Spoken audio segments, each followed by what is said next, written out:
ऐसे मोमेंट्स जब MS धोनी ने सबको ये दिखा दिया कि उनका IQ जो वो एल्बर्ट आइंस्टीन से कम नहीं। I agree. नंबर 10, ऐसा कहा जाता है कि क्रिकेट ग्राउंड पर जो विकेट कीपर होता है उसे फील्डिंग एंगल सबसे अच्छे से पता होते हैं और वो फील्डर्स को बिल्कुल सही पोजीशन पर खड़ा कर सकता है। लेकिन भाई MS धोनी एक ऐसे विकेट कीपर थे जिनकी इस मामले में सिक्स्थ सेंस भी काम करती थी, क्योंकि धोनी ने कई बार फील्ड पोजीशन के चलते पूरे मैच को बदला है और ऐसा ही कुछ IPL के इस मैच में भी हुआ। CSK और MI का मैच था जिसमें कायरन पोलार्ड ने सामने की तरफ एक छक्का जड़ा और फिर धोनी ने पोलार्ड के सामने एक ऐसी जगह फील्डर को खड़ा कर दिया जहां आप यूजुअली फील्डर को कभी नहीं देखते। धोनी ने शिवम दुबे को बिल्कुल पोलार्ड के नाक के सामने स्ट्रेट बाउंड्री पर खड़ा कर दिया और पोलार्ड को चैलेंज करा कि चलो अब इस फील्डर को टपा कर दिखाओ। पोलार्ड ने भी इस चैलेंज को एक्सेप्ट कर लिया और उस फील्ड को टपाने की कोशिश में सीधा उस फील्डर के हाथों कैच दे बैठे। लिटरली भाई उस फील्डर को 1 इंच भी आगे या पीछे नहीं होना पड़ा और पोलार्ड को धोनी के बिछाई इस जाल में फंसकर वापस जाना पड़ा।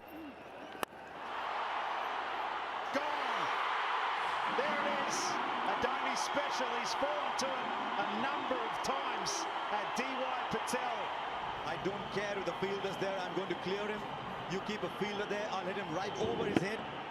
नंबर 9, ये भी एक और ऐसा मोमेंट है जहां धोनी ने पोलार्ड को ये दिखाया था कि असली मास्टरमाइंड कौन है। इंडिया और वेस्टइंडीज का मैच था जिसमें धोनी ने ये शॉट खेला और सिंगल के लिए भाग गए। बॉल जो था वो सीधा पोलार्ड के हाथ में था, लेकिन पोलार्ड यहाँ धोनी को एक चैलेंज करते हैं। पोलार्ड ने बॉल को पकड़कर थोड़ा आगे फेंक दिया और धोनी को चैलेंज करा, चलो एक और रन भाग लो। पोलार्ड ने सोचा कि धोनी वाला कहाँ ये रिस्क लेने वाले हैं, लेकिन भाई जैसे ही धोनी ने नोटिस करा कि पोलार्ड उनके मजे ले रहे हैं तो धोनी झट से दूसरे रन के लिए भी भाग गए और जब तक पोलार्ड ने बॉल को उठाकर थ्रो करा तब तक धोनी ये दूसरा रन भी पूरा कर चुके थे और पोलार्ड की स्मार्टनेस ने उन्हीं का मोए मोए कर दिया। Run out. He would have to be Superman to be running someone out from that distance. That is ridiculous.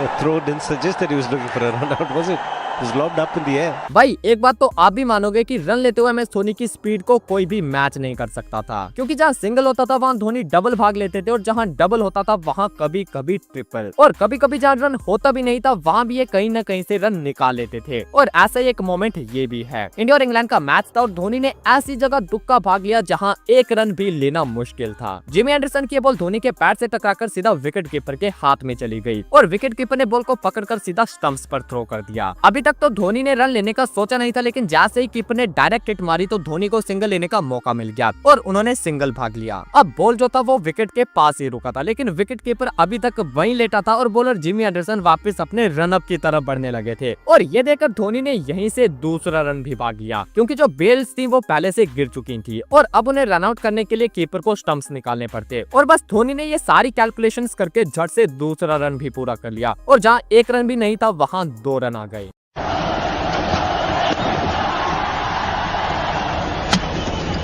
Want the run, get it quite easily in the end. In fact, they're looking for 2. It's knocked off the stumps of the ground. Is it being referred? This is sloppy work from England. Number 8, DRS का मतलब होता है decision review system, लेकिन जो असली cricket fans हैं उनके लिए DRS का जो एक्चुअल मीनिंग था वो था धोनी रिव्यू सिस्टम। और ऐसा क्यों वो आप यहाँ देखो। इंडिया और इंग्लैंड के इस मैच में युवराज सिंह इस बाहर की बॉल को रीच करते हैं, लेकिन वो बॉल तक पहुंच नहीं पाते और बॉल कीपर पकड़ लेता है। अब कीपर और बॉलर कैच की अपील करते हैं और अंपायर आउट भी दे देता है, लेकिन नॉन स्ट्राइकर एंड पर खड़े धोनी की नजर ने यह साफ देख लिया था कि युवराज सिंह का बैट बॉल से नहीं बल्कि जमीन से टकराया था और धोनी ने युवराज से भी पहले DRS का इशारा कर दिया एंड रिप्ले में भी वही देखा गया जो कि धोनी ने देखा था। इसके बाद ये वाला मोमेंट देखो, शार्दुल ठाकुर की ये बॉल श्रीलंका के डिक वेला को छूती हुई सीधा धोनी के पास जाती है। अब इस बॉल पर धोनी अकेले अपील करते हैं क्योंकि सिर्फ उन्हें कुछ आवाज सुनाई देती है, लेकिन अंपायर उनकी इस अपील को इग्नोर तो करता ही है, साथ में इस बॉल को वाइड भी दे देता है। एंड अंपायर तो छोड़ो, उनके बाकी टीममेट्स भी धोनी की इस अपील में ज्यादा इंटरेस्ट नहीं दिखाते, लेकिन फिर भी धोनी सबको ये कहते हैं कि उन्हें कोई आवाज आई है और धोनी के कहने पर विराट कोहली DRS की मांग कर लेते हैं और फिर DRS में साफ पता चल जाता है कि बॉल जो है वो डिकवेला के ग्लव को छू कर गया था। They've all gone up together. Oh, he's called it a wide. I think it's come off the thigh pad, to be honest. There was just some sort of a deflection. They're all gathering. Oh, and he's gone for a DRS. Virat Kohli. Yeah, there is a mark on all tray. Just rock it one more time, rock back. One more time, go forward. Ravi on field now, please reverse your decision.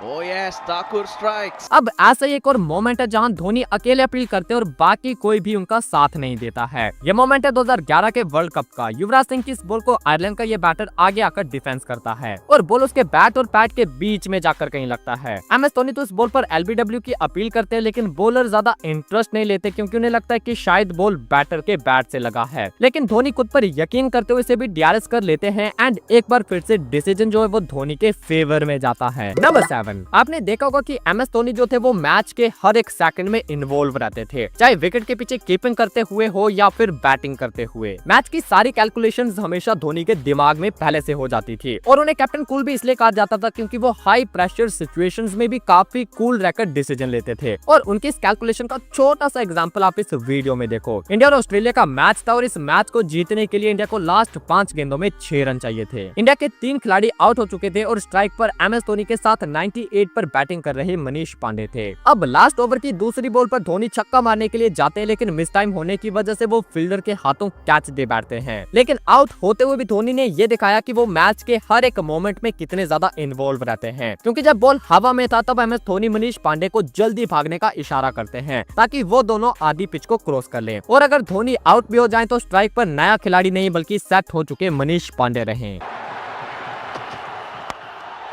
Now has he got enough on this one? He has it. Warner takes it in the deep. And I'll tell you right now, this is an unbelievable game of cricket. Number 6, अब हम बढ़ते हैं MS Dhoni के ऐसे run-outs की तरफ जो कि भाई टोटली उनके हाई IQ को जस्टिफाई करते हैं। पहला है रोज टेलर का ये वाला रनआउट। रोज टेलर ने उमेश यादव की इस बॉल को फ्लिक करा और खेलते ही 2 रन की कॉल करी, लेकिन बाउंड्री पर धवल कुलकर्णी की जबरदस्त स्लाइड ने बॉल को रोक लिया और जल्दी से धोनी की तरफ थ्रो कर दिया। थ्रो पिक करने से पहले धोनी ने एक नजर रोज टेलर की तरफ देखा और बस मिली सेकेंड में सारी कैलकुलेशंस धोनी के दिमाग में हो गई। धोनी ने यह जज कर लिया कि अगर वो स्टंप के नजदीक जाकर बॉल को पिक करके टेलर को रनआउट करने की कोशिश करेंगे तो तब तक टेलर इजीली क्रीज पार कर लेंगे। इसीलिए धोनी ने विकेट के दूर से ही बॉल को पिक कर लिया और फिर बिना विकेट्स की तरफ देखे बॉल को स्टंप्स पर फ्लिक कर दिया। इससे हुआ ये कि धोनी ने काफी टाइम सेव कर लिया और बस उसी टाइम के चलते रोज टेलर क्रीज से शॉर्ट रह गए और एक इम्पॉसिबल वे में उन्हें रन आउट होकर जाना पड़ा। And that's heaved away on the onside. He'll find the fielder in the deep. And comes back for the second. Dhoni very, very quickly collects the ball and puts it back onto the stumps. First impression is out. Brilliant work from Dhoni. अब इसी तरह का एक और runout याद आता है जब MS धोनी ने बिना स्टंप्स की तरफ देखे और बॉल को अपनी टांगों के बीच से फ्लिक करके बांग्लादेश के मुशफिकुर रहीम को भी रनआउट करा था। एंड देन MS धोनी का ये वाला रनआउट भी काफी स्पेशल था। युवराज की बॉल न्यूजीलैंड के जैकब वॉर्म के बैट से लगकर वहीं उनके सर पर खड़ी हो जाती है और विकेट्स के पीछे खड़े धोनी उस बॉल को पकड़ लेते हैं। अब यूं तो जैकब वॉर्म कैच आउट थे, लेकिन धोनी ने उन्हें एक बार फिर से आउट कर दिया क्योंकि कैच पकड़ने के बाद धोनी ने ये भी देख लिया कि जैकब वॉर्म अपनी क्रीज के बाहर चले गए हैं और धोनी ने अपील करने से पहले उन्हें रन आउट भी कर दिया ताकि जैकब वॉर्म अगर कैच आउट ना हो तो रन आउट तो वो हो ही चुके हैं। Now what's happened here? Is this caught? Is it stumped? It's some interest here from Dhoni. He thinks he's got him in some fashion, and he's been given. He's gone to sweep to get underway. Oh, he's caught. He's caught, but then what happened afterwards was out as well. So there is a double play. The result's the same.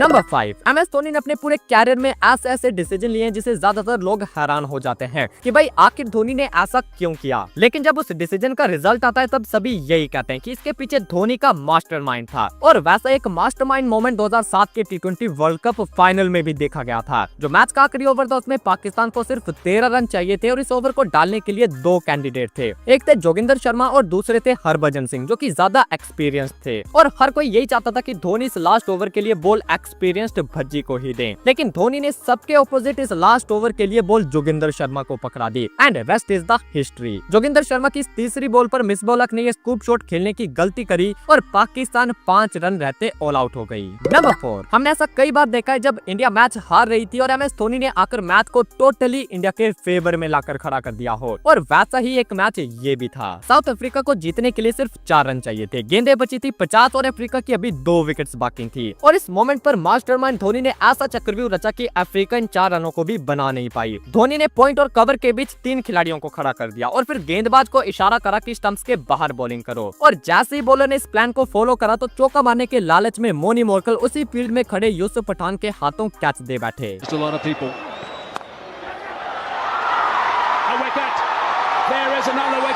इसके बाद Africa की आखिरी wicket बची थी और जब Wayne Parnell strike पर आते हैं तो धोनी एक बार फिर से उन्हीं फील्डर्स को थोड़ा पास आने का इशारा करते हैं। एंड अगेन मोनी मोरकल की तरह वेन पार्नेल भी वही पॉइंट पर आगे आकर खड़े युवराज सिंह के हाथों कैच दे बैठते हैं और इंडिया एक हारे हुए मैच को सिर्फ 2 रनों से जीत जाती है। Goodness me! Wow, this is extraordinary. That is it. It is sensational stuff here at the Wanderers. Parnell cannot believe what's happened. The celebrations have begun for India. Number 3, ये भी एक ऐसा मैच है जो कि कह सकते हैं कि धोनी ने अपनी कैलकुलेशन के चलते इस मैच को भी अगेन इंडिया के फेवर में ला दिया था। ये मैच है 2013 चैंपियंस ट्रॉफी का फाइनल, जिसमें इंग्लैंड को 16 गेंदों में सिर्फ 20 रन चाहिए थे और क्रीज पर ओवेन मॉर्गन और रवि बोपारा बैटिंग कर रहे थे, जो कि दोनों बढ़िया सेट हो चुके थे। और धोनी के पास इन 3 ओवर्स को डालने के लिए मल्टीपल ऑप्शंस थे, जिसमें भुवनेश्वर कुमार, उमेश यादव, आर अश्विन थे, जिन्होंने इस मैच में सबसे अच्छी बॉलिंग करी थी। लेकिन MS धोनी ने इस 18वें ओवर को डालने के लिए ईशांत शर्मा पर भरोसा किया, बावजूद इसके कि ईशांत शर्मा इस मैच में सबसे महंगे बॉलर साबित हुए थे और उनके 3 ओवर्स में उन्हें बाकी बॉलर्स के कंपैरिजन में सबसे ज्यादा मार भी पड़ी थी। लेकिन फिर भी धोनी ने ईशांत को ये ओवर दे दिया और हुआ क्या, ईशांत ने अपने इस आखिरी ओवर में पूरे मैच को बदल दिया। एक ही ओवर में ईशांत ने सेट हो चुके ओवेन मॉर्गन को भी आउट कर दिया और रवि बोपारा को भी। और जो इंग्लैंड इजीली इस मैच को जीत रही थी, इस ओवर के बाद वो टोटली कोलैप्स हो गई और इंडिया चैंपियंस ट्रॉफी की चैंपियन बन गई। नंबर 2, अब ये वाला जो मोमेंट है ये मेरा सबसे फेवरेट है और ये मोमेंट है साल 2007 के वर्ल्ड कप में हुए बॉल आउट का। इंडिया और पाकिस्तान का ये मैच जब टाई हो गया तो टाई ब्रेकर के लिए इन दोनों टीमों के बीच बॉल आउट करवाया गया। एंड इस बॉल आउट में इंडिया के बॉलर आ रहे थे और स्टंप पर बड़ी आसानी से निशाना लगा रहे थे और वहीं पाकिस्तान का कोई भी बॉलर विकेट को टारगेट ही नहीं कर पाया। अब इसमें खास क्या था आप वो देखो। एक तरफ है पाकिस्तान के विकेट कीपर और दूसरी तरफ है इंडिया के विकेट कीपर MS धोनी। इन दोनों की पोजीशंस को आप ध्यान से देखो। जो पाकिस्तान के विकेट कीपर है वो अपनी टिपिकल पोजीशन में ही खड़े थे, जैसा कि आम मैचेस में होता है, लेकिन वहीं धोनी विकेट्स के पीछे जाकर अपने घुटनों पर बैठ गए थे। अब इससे हुआ यह कि इंडियन बॉलर्स को स्टंप्स पर टारगेट करने का एक निशाना मिल गया, क्योंकि धोनी ने उनसे कहा था कि आप बस मुझे देखकर बॉल को फेंको। एंड जब ऐसा हुआ तो इंडिया के खिलाड़ी एक एक करके स्टंप्स पर बॉल मारते गए, लेकिन वहीं पाकिस्तान के हर एक बॉलर ने स्टंप के बाहरी बॉल को फेंका था। नंबर 1, जब बात स्टंपिंग की आती है तो MS धोनी को उसमें कोई भी बीट नहीं कर सकता, क्योंकि भाई धोनी की जो स्पीड है उसे मैच करना इज वेरी डिफिकल्ट। लेकिन क्या आप जानते हो कि MS धोनी की जो आज तक की सबसे फास्टेस्ट स्टंपिंग है वो कौन सी है और उस स्टंपिंग की स्पीड क्या है? वेल, अगर नहीं जानते तो इस वाली वीडियो में जान सकते हो और कमेंट में थाला फॉर ए रीजन जरूर लिखना।